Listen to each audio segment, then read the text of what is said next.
चलो तो आज हमें क्या पढ़ना है जी? Simple interest. सिंपल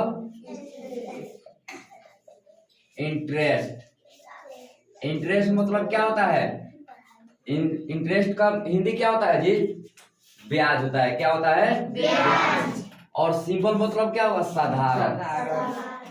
क्या होगा? साधारण। इंटरेस्ट का क्या होगा? ब्याज।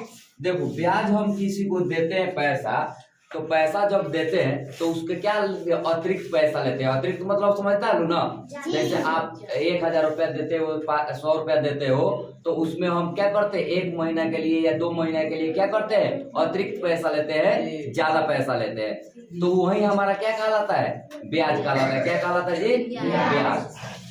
तो आज हम वही पढ़ेंगे।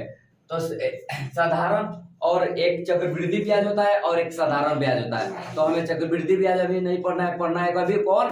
साधारण ब्याज। ठीक है ना? तो चलो साधारण ब्याज हम पढ़ते हैं।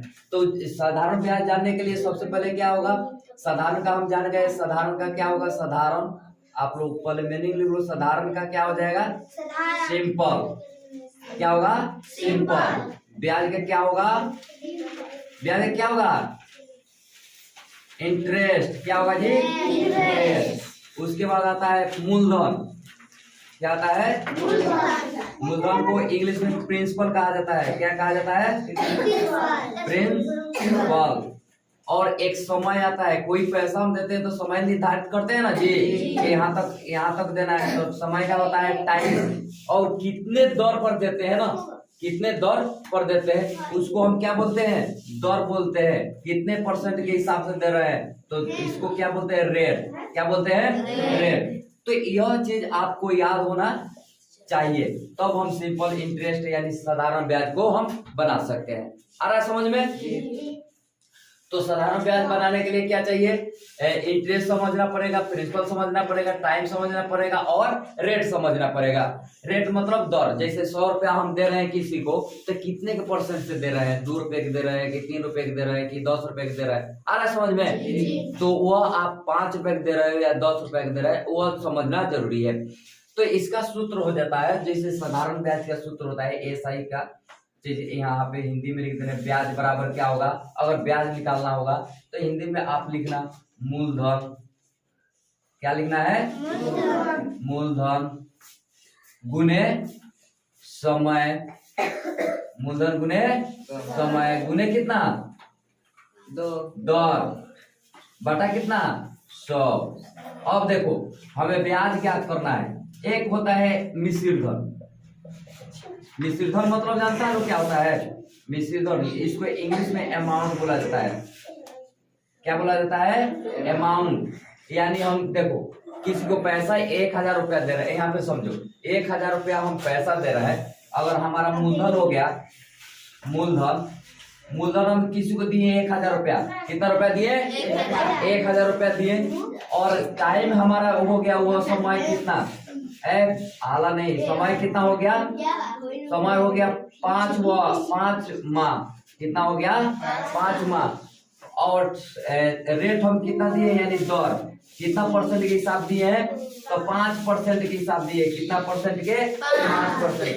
हर महीना में 1000 का यानी 1000% मतलब समझता है लोग 500 100 रुपया पर चढ़ता है, यानी 1 महीना के 100 रुपया का 5 रुपया ब्याज हुआ। अब देखो तो आपका क्या हो गया? तो देखो मूलधन कितना समझिए आप पहले। मूलधन कितना? 1000। समय कितना? 5 माह। दर कितना परसेंट से दे रहे हैं? 5। तो आपका ब्याज कितना होगा? तो ब्याज निकालने के लिए अभी सूत्र यहाँ जानते हैं। ब्याज बराबर क्या हो गया? मूलधन गुने समय गुने दर। तो जितना है उसी पर लिख देंगे, कोई कुछ नहीं चेंजिंग करेंगे। मूलधन कितना है? 1000, तो 1000 लिख देंगे। समय कितना है? 5, तो गुने 5 लिख देंगे। गुने दर है तो दर कितना है? 5, तो 5 लिख दो। अब बाटा नीचे कितना दिया है? 100 दिया, तो 100 लिख देंगे। अब देखो तो यह 2 जीरो से 2 जीरो क्या हो जाएगा? कट जाएगा। तो बच गया कितना? 5। अब 25 में 10 से गुना करेंगे कितना आ जाएगा? 200 50, यानी 250 आपका 1000 का 5 महीना के लिए क्या हो गया? ब्याज हो गया। क्या हो गया? ब्याज हो गया। तो अब आपको पैसा कितना लेना है, अमाउंट कितना लेना है ना। अब तो ब्याज हमारा इतना हो गया, ब्याज ना इतना हुआ, तो हमें अब क्या लेना है? पैसा लेना है। अब मान लेते 1000 रुपया दिया आपको, है ना। अब 5 माह के लिए आपका ब्याज हो गया 250 रुपया। तो हमारा पैसा 250 रुपया नहीं ना हुआ, हमारा पैसा कितना हुआ, अमाउंट कितना हुआ? मिश्रधन, जिसको हम क्या कहते हैं? मिश्रधन बोलते हैं। तो मिश्रधन हमारा कितना हो जाएगा? तो मिश्रधन आपको निकालने के लिए क्या करते हैं? मिश्रधन बराबर ब्याज प्लस मूलधन। जो हमारा पैसा देते हैं वो, अब ब्याज जितना होता है उतना। तो ब्याज हमारा कितना आया है? 250 रुपया। प्लस मूलधन कितना है? मूलधन कितना है? तो 1000। तो जोड़ देंगे तो कितना हो जाएगा? 1250 रुपया हो जाएगा। तो यह क्या हो गया आपका? यह आपका आंसर। तो ब्याज यहाँ तक निकल गया 250, लेकिन हमारा पैसा कितना मिलेगा और कितना लेना है? तो 1250 रुपया होगा। आया समझ में? चलो, तो यह समझ गया लोग, तो उतारो और इसको सही सही उतार लो और बनाओ इसको। आगे प्रश्न हम दे रहे हैं।